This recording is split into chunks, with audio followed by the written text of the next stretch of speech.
This is the story of Thomas Becket and how his existence impacted history as we know it today. Becket and King Henry II were close friends since the day they met, their similar characteristics immediately forming a strong bond between them. When the Archbishop passed away in 1161, King Henry immediately saw this chance to increase his power over the Church by nominating Becket as the next Archbishop. On the afternoon of June 2, 1162, he was made the Archbishop of Canterbury. In replacement of the former Archbishop, I shall appoint thee, Thomas Becket, my close friend. Hey, what's up? Hey! The new Archbishop of Canterbury. After being appointed to Archbishop, Becket started to become a bit arrogant, and instead of being modest, he began to dress fancily and flaunt it a little, despite the poorer conditions of the people. Good day. How are you doing? I'm here for my daily visit to the church. How are you doing, Archbishop? Well, I just got back from my fine mansion after sipping fine tea prepared by my finest chef, discussing my fine archbishop duties. That's nice. At that time, criminals could, aside from the royal courts, be tried in church courts. Henry, in an attempt to assert the royal power, tried to eliminate this custom so that all criminals would be tried in the royal courts instead. But when he asked Becket for his support, Becket refused to help him because his allegiance had shifted from the king to the church.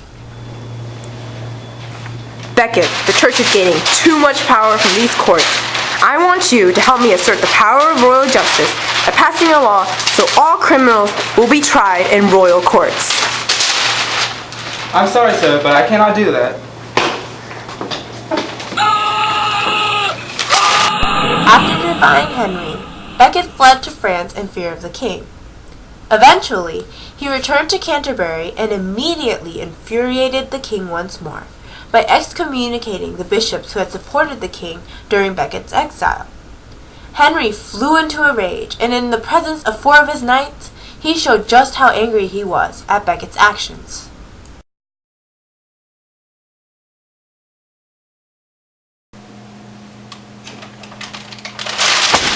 Who will rid me of this meddlesome priest?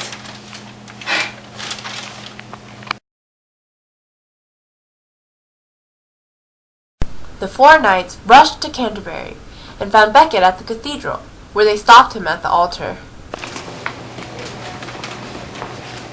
Halt! By the order of the king, we command you to go back and give an account of your actions. I refuse. Check this out. Resistance is futile.